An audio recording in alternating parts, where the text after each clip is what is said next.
Mesdames, Messieurs, un plaisir de vous retrouver sur la chaîne d'information leader Sénégal 7 TV comme ni ñu koy defee saa su ne ñu am mbégte di recevoir ci entretien spécial bi ñu leen jagleel tey Bocar Ndiong nekk responsable apériste bu ñu ne apériste c'est l'Alliance pour la République nekk fee ca Parcelles Assainies nekk en même temps membre de la convergence républicaine CCR moom lañ fas yéene nag àndal tey ci waxtaan bi jukki li gën a fës ci actualité nationale rawatina nag actualité politique bi si jamono bi ñuy waxtaanee sortie bi nga xamante ne que nekkoon candidat de la coalition Benno Bokk Yaakaar Amadou Ba def na ko niki démb.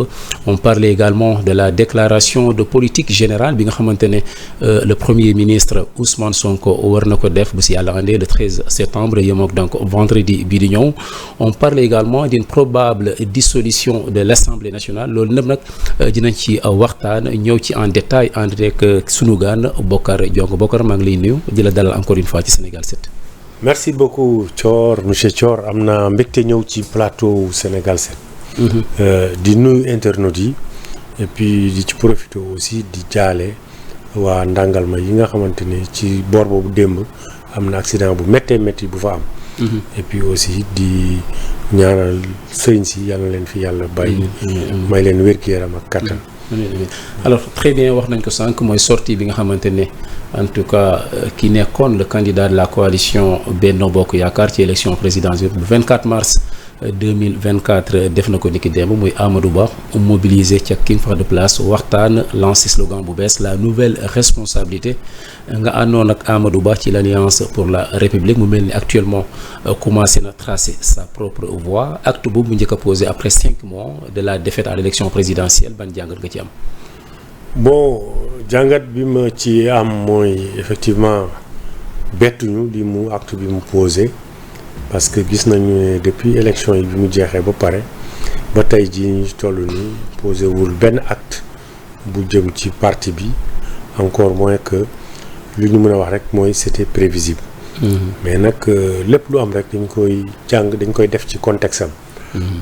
man jàpp naa ni président de la République aussi am na ñu nga xamante ni deselu leen dara moom président daf ko jël bi mu nekkee directeur général des impôts et domaines bàyyi ko ci postam au moment où président mënoon na ko fa jëlee parce que nekkutoon ci APR te boobu mi ngi nekkoon avec dans la génération du concret ci précédent régime bi nga xamante ni mooy le régime du président Abdoulaye Wade.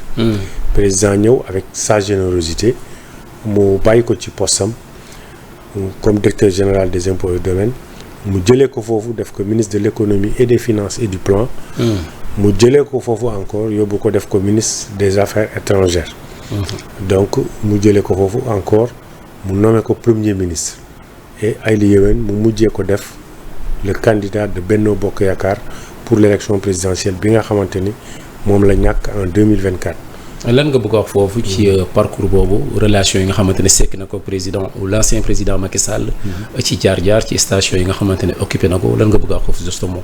loolu dama bëgg a tracer rek CVM politique par rapport ak président Macky Sall ak aussi li nga xam ne président moom la ko defal donc ay la yéwén dañu jàpp ni c'était un grand responsable ci biir mouvance présidentielle bi président cëralee ko aussi parce que foofu tamit yeggaguma fa.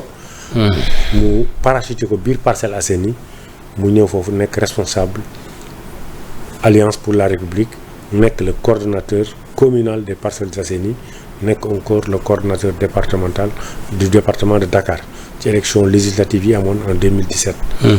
donc loolu yëpp dafay undu ak aussi référendum bi fi amoon en 2016. 2016 waaw boobu tamit mi ngi woon ak ñun.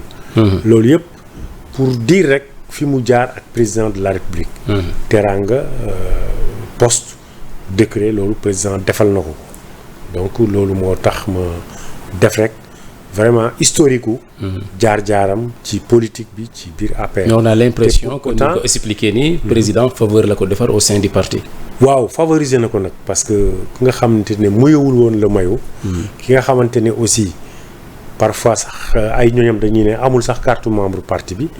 loolu faveur la. mais est-ce que moom ci boppam moom ci boppam aussi toog na ñëpp di ko dégg mu wax ko président defal na ko teraanga defal na ma teraanga moom moo ko waxal boppam parce que il ne faisait pas partie de l'APR. Des premières heures président teel ko jox ko commune bu mel ni Parcelles Assainies. nga xamante ne presque plus de 100 000 électeurs. mu ñëw ne ko ñëwal nga teel ma commune bi. loolu mais est-ce que background bi mu am Amadou Ba en tant que personnalité politique fi mu jaar également est-ce que du loolu mooy témoigner choix bi nga xamante ne l'ancien président Macky Sall def na ko ci moom parce que parcours bi nga tracé nii defe naa un président de la République bu xam ni réew mi ju doxee du ko jox n'importe qui. effectivement posé nga ma question bu am solo parce que background politique bi ñuy wax noonu. loolu dafa am solo te dafa laaj ñu ci dellu si waat. moom mënuñu ko méngale ak benn background.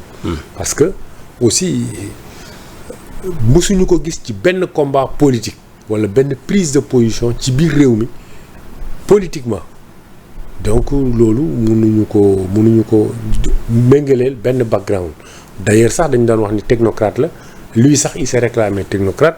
donc mënuñu ko méngeel benn background politique donc loolu ci wàllu woowu président moo yéwénam jugé ni période boobu Parcelles Assainies soxla na mu am un leader un responsable bu am dayoo mu tànn ko ne ko léegi wàccal ma parcelle nga téel ma Parcelles Assainies mais li ko waroon jox background boobu moom la faussé d'abord daf ko lajj d'abord. mooy lan parce que assise électorale bi mu waroon am assise bi mu waroon am politiquement au parcelle moom amu ko loolu moo nekk d'abord son handicap de taille loolu bon incapacité la parce que aussi.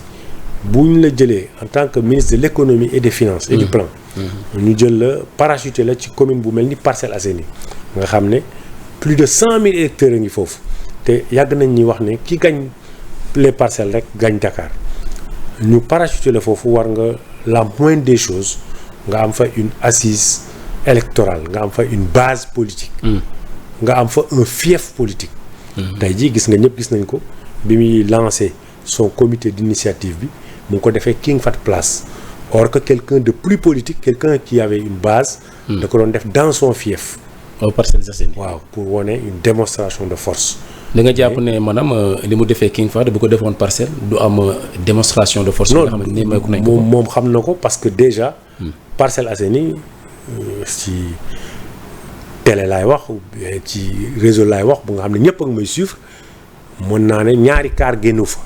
ah bon. non mobilisation. léegi ñi ñu gis foofu ñoom fu ñu jógee kon.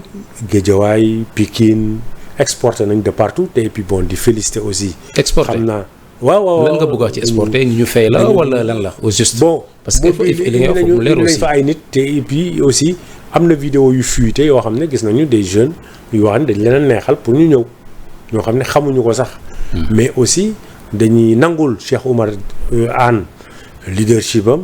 parce que jàpp naa ni moom moo nekk au devant et derrière tout ça. mais l'individu bi ñu xam nga xam ne milité nañu noo moom au Parcelles Assainies pendant presque 7 à 8 ans. jàpp naa ni amul capacité pour mobiliser autant de personnes ni encore amul charisme attirer autant de militants autant de sympathisants sur sa personne. mais Bokar Dakar président moo ko jagleel Dakar ne se résume pas quand même à la ville des Parcelles Assainies. On est Dakar ne se résume pas quand même à la ville des Parcelles Assainies. oui c'est vrai que war na fa am base politique mais au-delà en 2019 gis nañ en tant que ministre des finances ñu piloter les activités politiques lors de l'élection présidentielle il a su faire quand même des résultats. Amadou mais en 2019 il faut dire que y avait madame la première dame à ses côtés. moo ko épaulé dans sa campagne. loolu moo ko engrangé loo sympathie bi nga xamante ne ak l'aura de madame la première dame ma koy saluer au passage moo ñu valoir que Dakar. ñu am fi des résultats yoo xam ne satisfaisants ça c'est à l'honneur au crédit de la première dame. parce que bi nga xamante ni sentir nañu ne yëf yaa ngi sooxee de sa part si rappelez-vous. ñëpp gis nañu madame la première dame à ses côtés di battre campagne. donc loolu moo engrangé benn élan de sympathie benn élan de solidarité ak le bilan du président Macky Sall loolu moo ñu tax ñu am li ñu am à Dakar. mais bi ñu demee ci élection locales yi son bureau de vote il l'avait perdu. te même aux élections présidentielles aussi son bureau de vote il l'avait perdu. donc du assise électorale bu mu am moom ci boppam. du dayoom. donc danga ma coupé mais dama doon wax ni. ku mel ni ñoom Cheikh Oumar Anne ñoom la ñuy créditer toute cette mobilisation ak toute cette masse critique bi nga xam ne indi nañ leen foofu sans pour autant que ñu nekk des adhérents wala des gens. da nga jàpp ne ñoom Cheikh Oumar Anne adhéré wuñu. non waxuma Cheikh Oumar Anne mais ñi ñu indi. ñi nga xam ne dañ leen importé jëlee leen fii jëlee leen fële indi leen yàpp leen ci ay car pour le remplissage de la salle.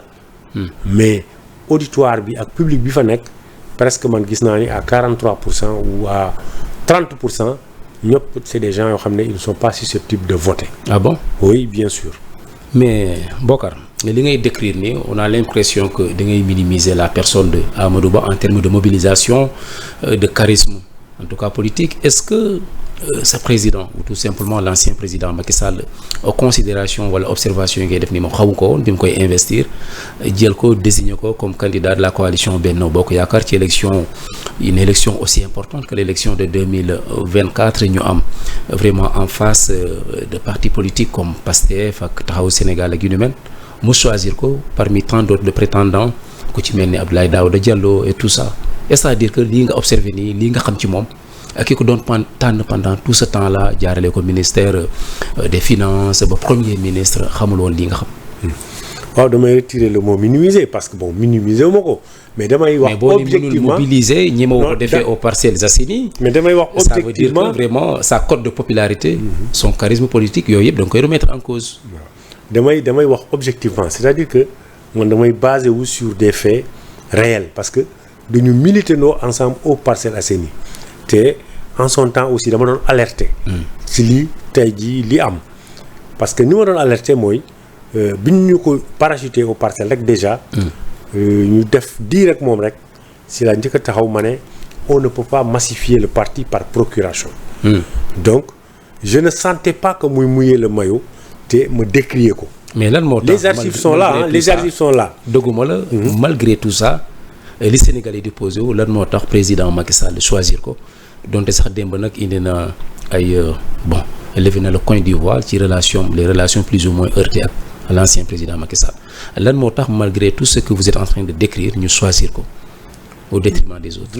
vous savez le choix pose équivoque et pose problème gis nañu de grands responsables de nos partis. wax li nga xam ne ñëpp xam nañ ko. mooy lan. si c'était à refaire il ne serait jamais le candidat de Benno Bokk Yaakaar.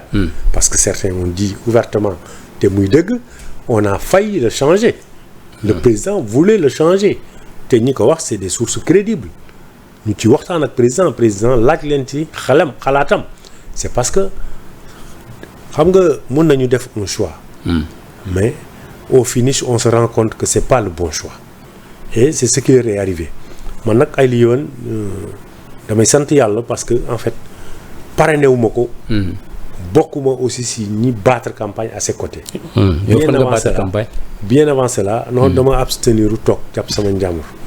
bien avant cela dama taxaw ma ne carrément lui il ne peut pas gagner il peut pas nous faire gagner.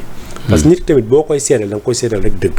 xam nga la popularité ak la notoriété kilifa la yooyu ça ne fait pas l'électorat li koy def mooy d'abord le charisme de l'individu et puis nga jaay un projet fiable ak un projet bi nga xamante ne yow mën nga ko porter nga am le courage de tes idées. or mënoo nekk dans la facilité toog xëy lépp ñu togg ko ba mu ñor ñu ne la acca saa doxalal nga bëgg doxal la politique ne peut pas se faire comme ça il faut se battre te c'est un sport de combat or lui man benn yoon objectivement gisuma ko dans une combativité bu ko mënoon a tax. se battre mooy lan.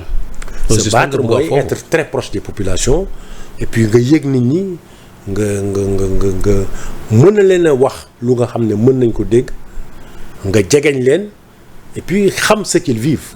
or pour man dama jàpp en mon humble avis Amadou est très éloigné des réalités que les Sénégalais. mais est-ce que mënoon na gagner d'après bu ñu sukkandikoo ci information ñu am saa yi la ak moom équivoque yi nga xam ne bëggoon na ko lever démb bu muy def sa première sortie après 5 mois de la défaite de l'élection présidentielle mu jàpp ne rëkk-rëkk amoon na en tout cas réero digganteem ak l'ancien président de la République Macky Sall nit ki investir la choisir la parmi tant d'autres prétendants war la soutenir ñu jàpp ne soutenir ko ñu bëri wax nañ ko mu mel ni démb loolu la bëggoon junj.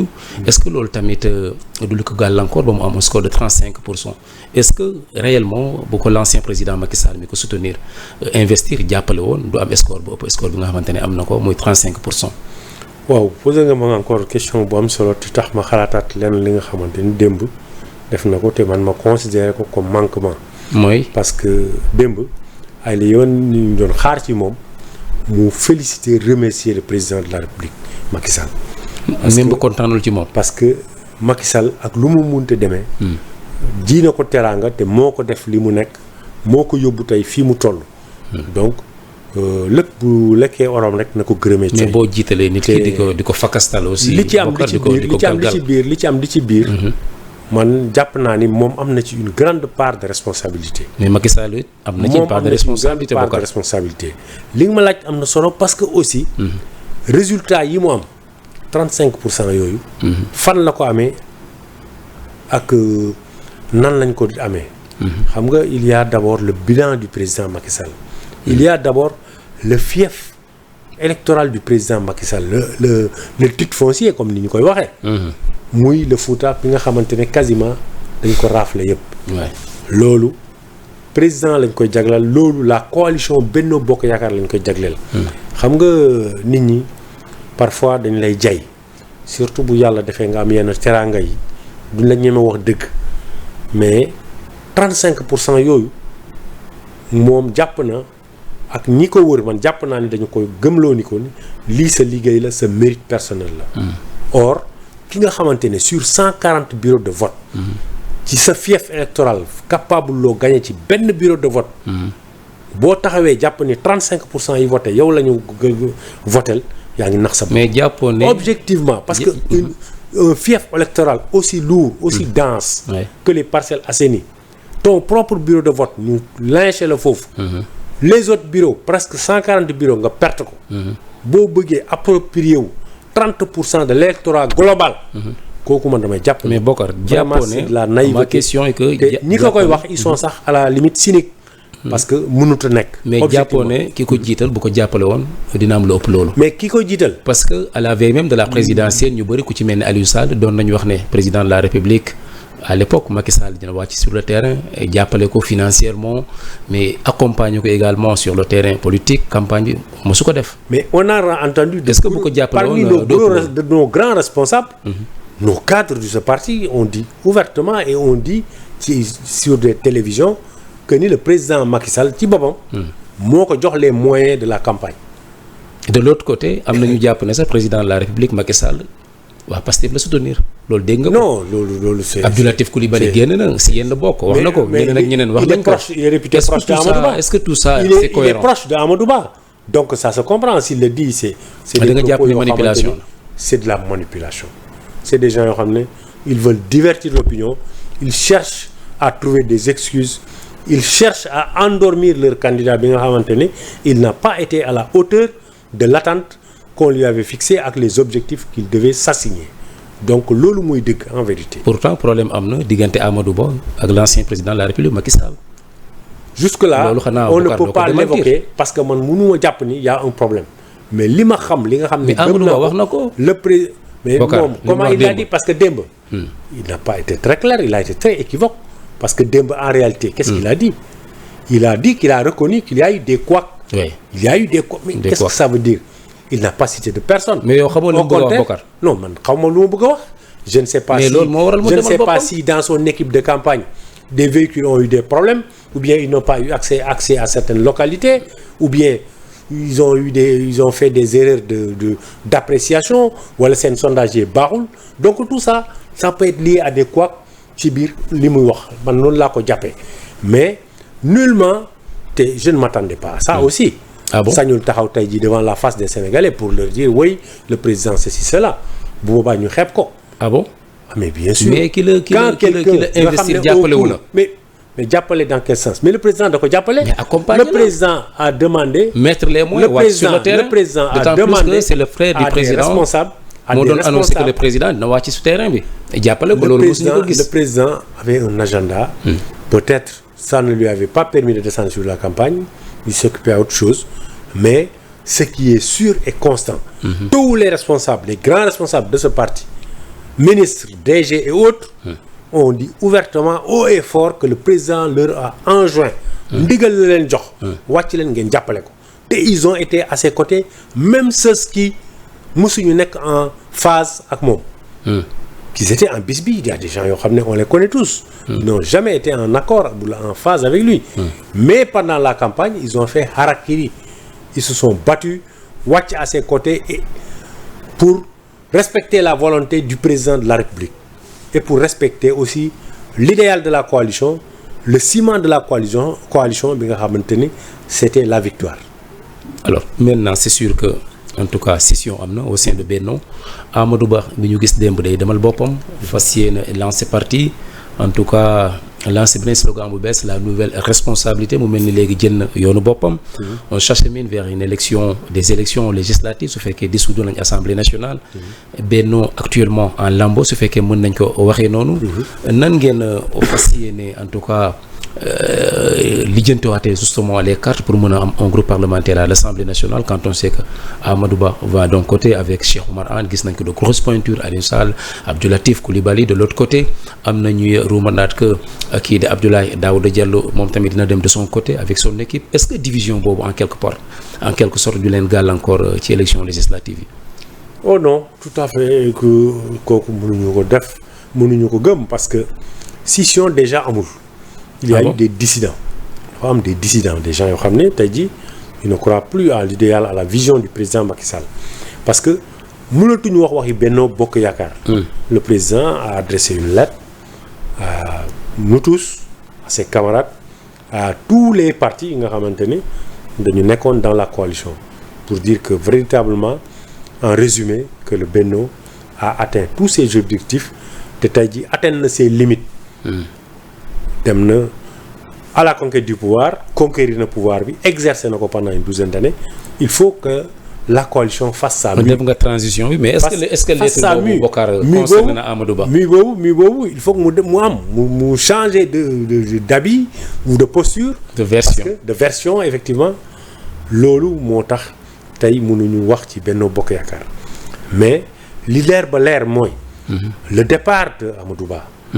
Mënul entacher en rien, je le dis, en toute objectivité, la dynamique de l'APR, la dynamique le leadership mondial du président Macky Sall, le leadership national bi nga xamné le président Macky Sall mom l'a incarné.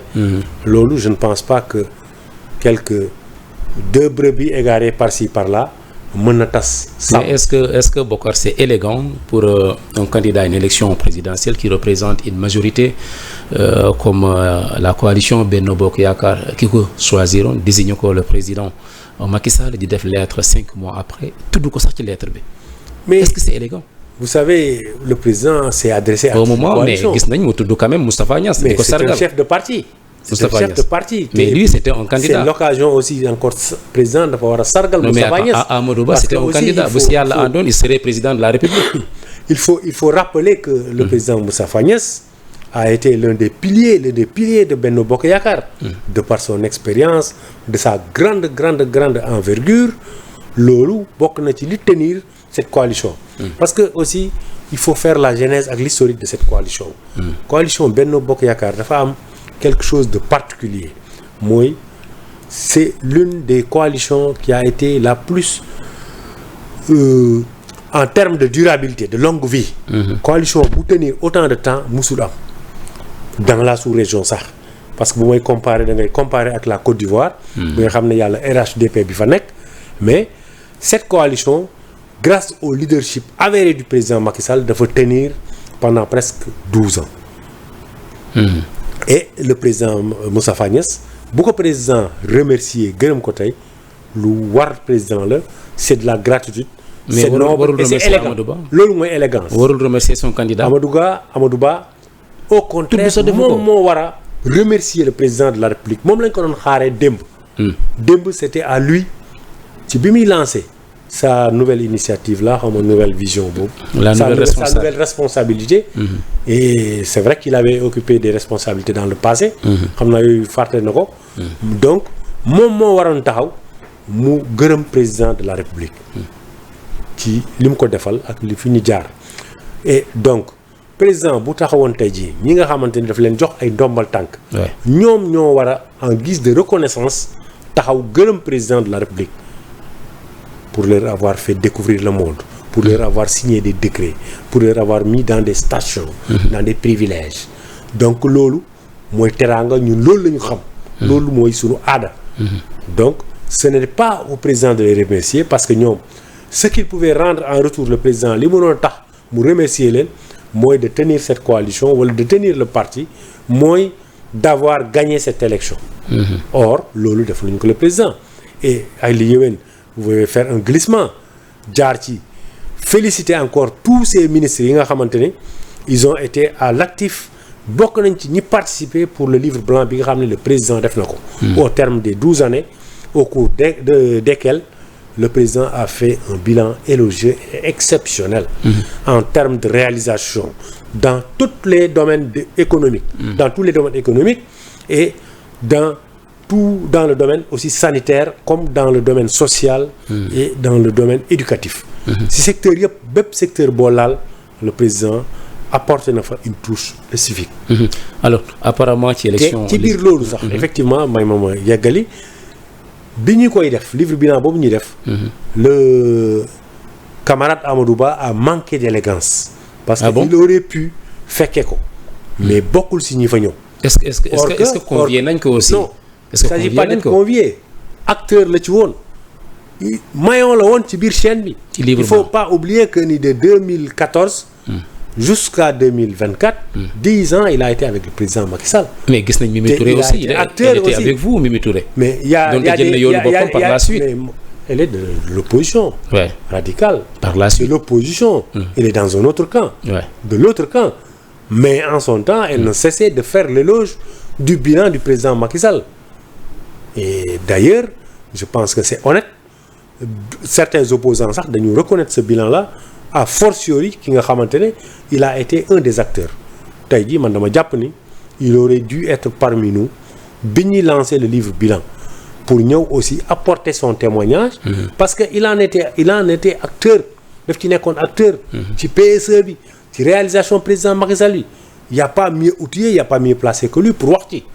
Donc foofu lañ ko doon xaare. Mais bu gisatul boppam si loolu mooy élégance. Mais bu gisatul boppam c'est donc ñàkk faa ñëw inélégance la ñàkk faa ñëw inélégance la de sa part comme aussi ni mu lancé démb. Mais le comité d'initiative de cette nouvelle responsabilité là te amul élégance wu remercier ak féliciter le président Macky Sall pour tout ce qu'il lui a rendu comme service.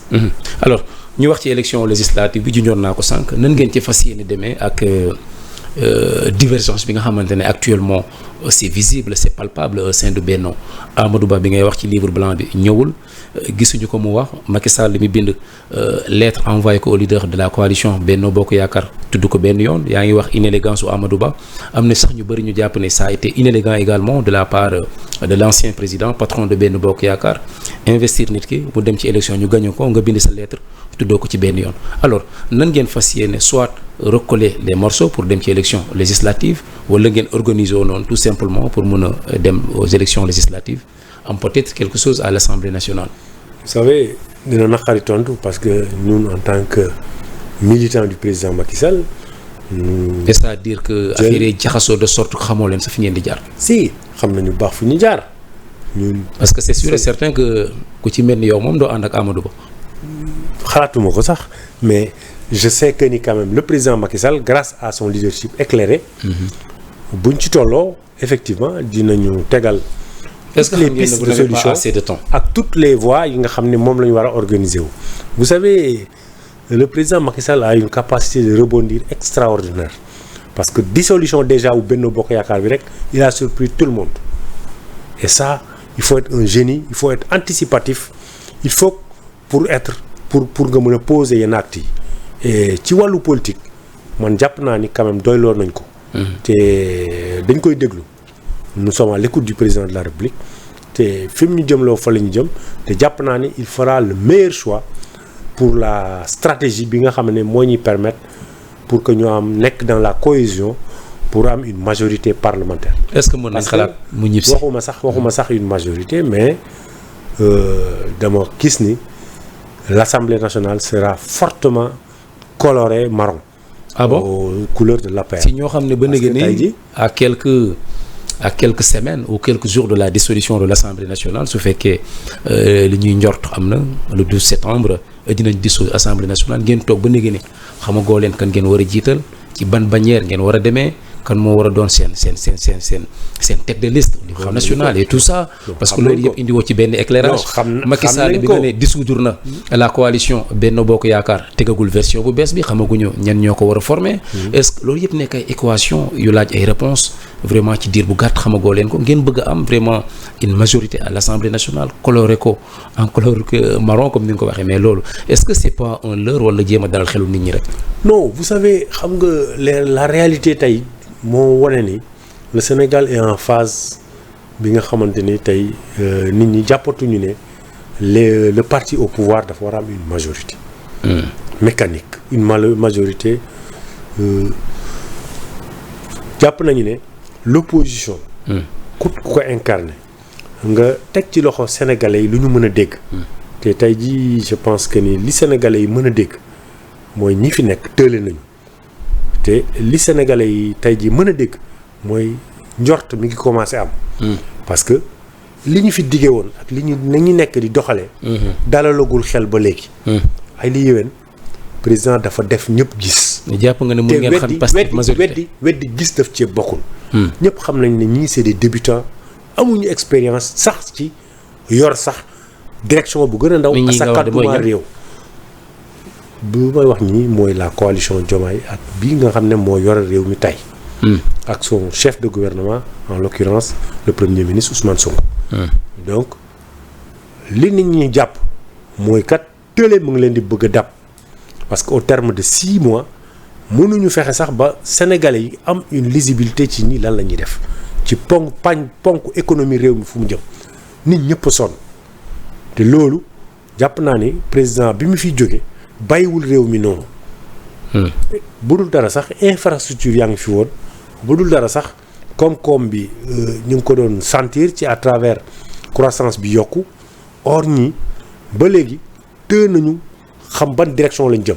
pourtant nee nañ état bi ngeen fi bàyyi c'est un état en ruine un pays en ruine. ñu ngi leen di déglu est-ce que un pays en ruine aussi. ñu ngi leen di déglu xam nga un pays en ruine bi moom defe naa ni tey bu ko doon waxaat dootu ko waxati. parce que dama jàpp ni. pourtant Matam bu xamoon un pays en ruine mooy lan.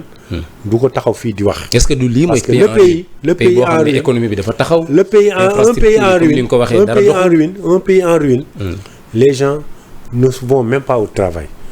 un pays en ruine il est bloqué un pays en ruine mooy li nga xamante ni pays bi nga xamante ne il est à l'état stationnaire demul dikkul te lépp yàqu na or ñoom ils ont trouvé un pays bi nga xam ne les finances publiques n'étaient pas sous tension dañu nekk di fay des salaires ba léegi dem nañu leb de surcroît leb bi nga xam ne sax ba léegi les institutions internationales économiques telles que le FMI ak la Banque mondiale gisuñu l'opportunité ak nécessité bi tax ñoom ñu war a mën a leb donc loolu mooy wane ni rek en ruine boobu mu wax xam naa làmmiñam moo ko fourché rek wala dafa bëgg a gros mot moo tax mu wax loolu parce que la stratégie de la peur aussi man gis naa ni technique de communication la bi nga xam ne le premier ministre moom lay utiliser or ça c'est à bannir quand on est dans une certaine station de l'État il y a un verbe un langage qui sied il ne faut pas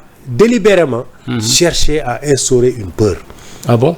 Et mais est-ce que quand on dit qu'un pays est en ruine, quand on dit qu'un pays est en ruine, l'investisseur qui est à l'étranger se dit que mais moi comment je vais miser mes billes dans un pays qui est en ruine? Est-ce que c'est pas une manière de remettre en cause votre gestion? Non, il n'y a pas une manière de remettre en cause notre gestion. La manière de remettre en cause la gestion de Benno Bokk Yakaar, des politiques publiques initiées par le président Macky Sall, c'est amener des solutions par rapport à ce qui se faisait. Mais lancer aussi des audits. Lancer des contre-pieds, des contre-propositions par rapport à ce qui se faisait. Vous savez, lancer des audits, on n'a jamais dit de ne pas auditer. Il faut savoir aussi raison garder bu ñu boolee ak la population fii képp ku ñu fi dénk alalu nguur gi alalu sénégalais yi war nga xaar war nga séentu ñu ñëw càmbar ko ñu ñëw caytu ko. loolu mooy dëgg loolu mooy yoon. waaye li nga xamante ne moom la nit ñi dul nangu te mu dul yoon. mooy bu ñu jàpp ni képp ku ñu dénkoon alal ci nguur gi wala ku ñu dénkoon responsabilité ci nguur gi nga xam ne ci wàllu xaalisam fa woon. war nañ laa toppee ni da nga ko sàcc wala war nañ laa topp pour jéem la toroxal wala dugal la ci li nga xamante ne loolu kenn xaaru ko fa nit ñi. donc loolu tamit il faut que muy leer.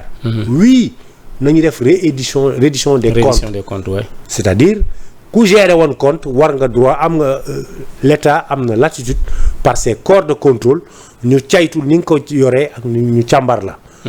waaw leneen nag lu ci am bu fekkente ne luubal am na ci wala malversation wala am na ay rëq-rëq. bu boobaa jàpp naa ne yoon mën na def liggéeyam tranquillement mais amuñu premier ministre bi nga xam ne juge la ba fi nekk di nappaate ak tiitalaate ak xubalaate. non est-ce que ku deful war ngaa tiit ñoom déjà ils ont lancé la traque de quelques-uns.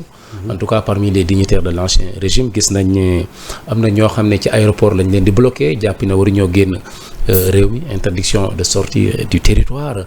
jàpp na ñooñu dañ leen war a déglu jéem a xool li ñu leen dénkoon ana na lañ koy rek ku ci mujj rek mooy Abdoulaye Seydou Sow bokkoon ci fédération yi ñu waroon a génn dem supporter ji en tout cas teewal équipe nationale du Sénégal ñu rebrousser ko chemin mu ñib si def li nga xamante ne moom mooy conférence de presse daal di fustiger acte bi nga xamante ne nguur gi fi ne mu ngi koy teg justement ci ñi nga xamante ne ñoom ñoo fi nekkoon en tout cas si yéen lañ far l'ancien régime tout simplement nan nga gisee acte boobu nga xamante ne ñu ngi koy teg dans le cadre de la reddition des comptes junj nga ko sànq est-ce que lu noble la lu ñu mën a louer la.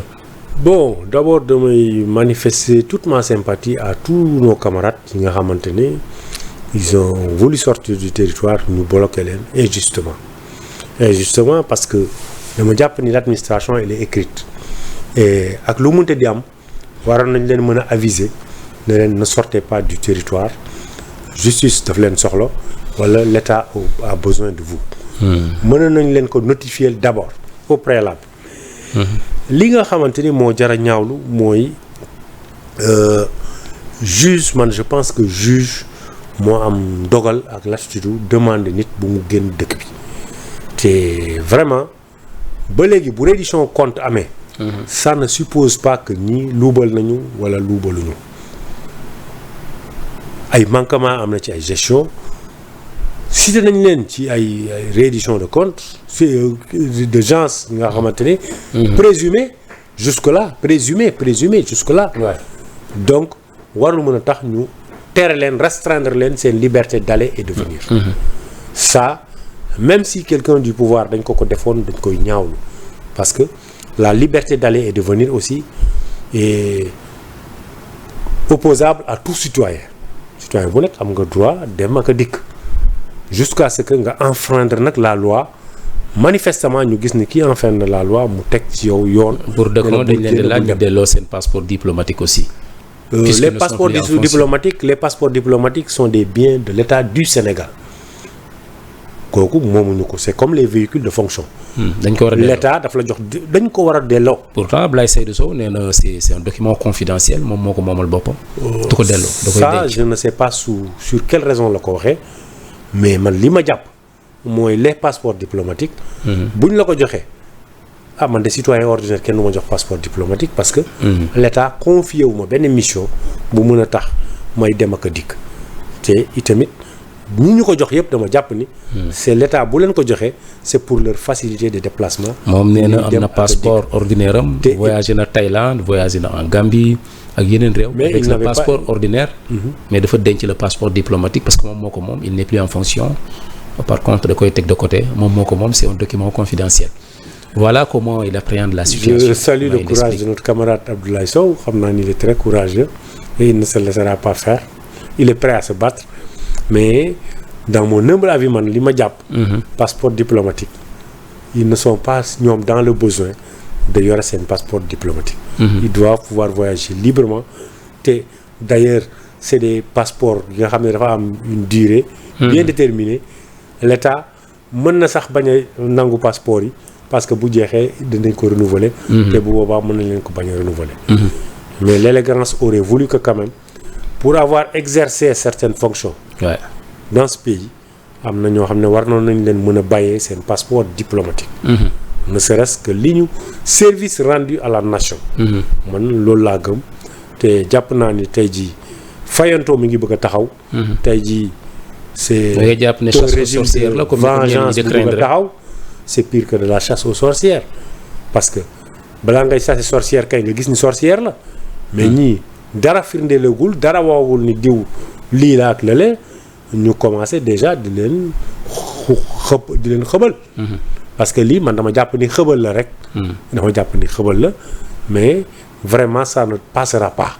alors li ñu dese ci temps bëriwul on aborde le dernier point mooy la déclaration ou l'adresse à la nation bi nga xamante ne ñu ngi koy xaarandi ci président de la République Bassirou Diomaye Faye ki ko annoncé c'est le premier ministre chef du gouvernement bi mu demee Matam ci journée de nettoiement bi en tout cas c'est Ousmane Sonko qui a fait l'annonce ci li ñu doon aborder sànq mooy le fait que jàpp nañ ne réew mi nga xamante ne moom la leen benn APR léegi réew ma la bu jaxasoo boo xam ne c'est un état en ruine comme ni ñu ko waxee te bu président ñëwee dina def adresse à la nation waxtaan ak askan wi à la suite de ça ministre dinañ jël le relais daal di expliquer nan ngeen yàqee dëkk bi alors adresse à la nation bu chef de l'état comme ni ko Sonko waxee lan nga ciy xaar de concret.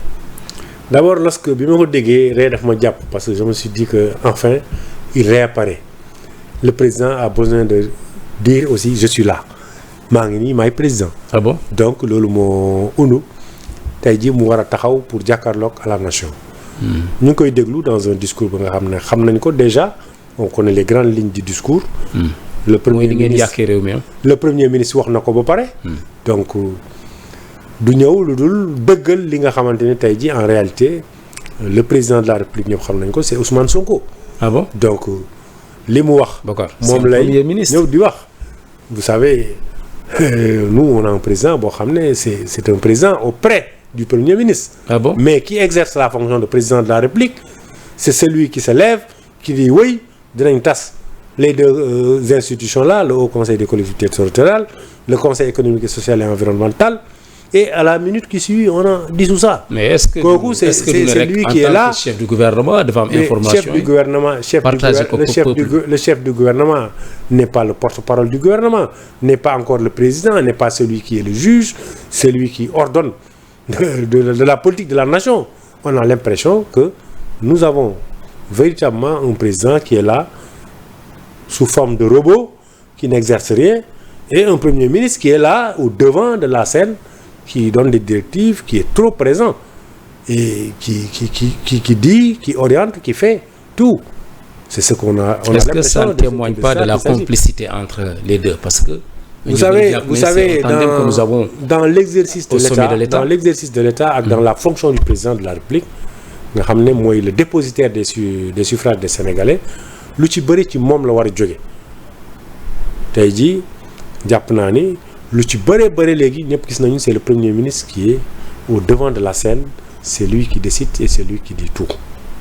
Donc loolu vraiment jàpp naa ni l'État ne devrait pas fonctionner comme ça.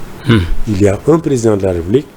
Il doit dans la diplomatie c'est vraiment on a la chance quand même d'avoir un président nga xam ne ñëpp seedal nañ ko yar gi nekk ci moom.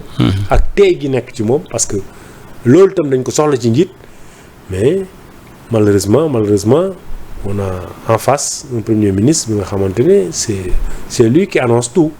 Les bonnes choses comme les mauvaises choses qui dit tout. C'est lui daal qui est là qui pense toujours qu'il est un opposant qui doit faire face à des dignitaires de l'ancien régime et qui n'ont commis que le tort d'avoir exercé des fonctions nominatives du président de la République bi leen confié woon des missions. Alors waruñu yegg foofu. Merci beaucoup temps bi jeex na Bocar Diong nga bàyyi la nga tàggatoo. waaw vraiment merci beaucoup monsieur Thior di le remercier ci invitation bi. C'est vrai que le temps est passé tellement vite que nous n'avons pas pu dire tout ce qu'on voulait dire. di vraiment delloo suñu kóllëre di feddali suñu kóllëre au président de la République. di lancer un appel à nos camarades de l'APR aux Parcelles Assainies.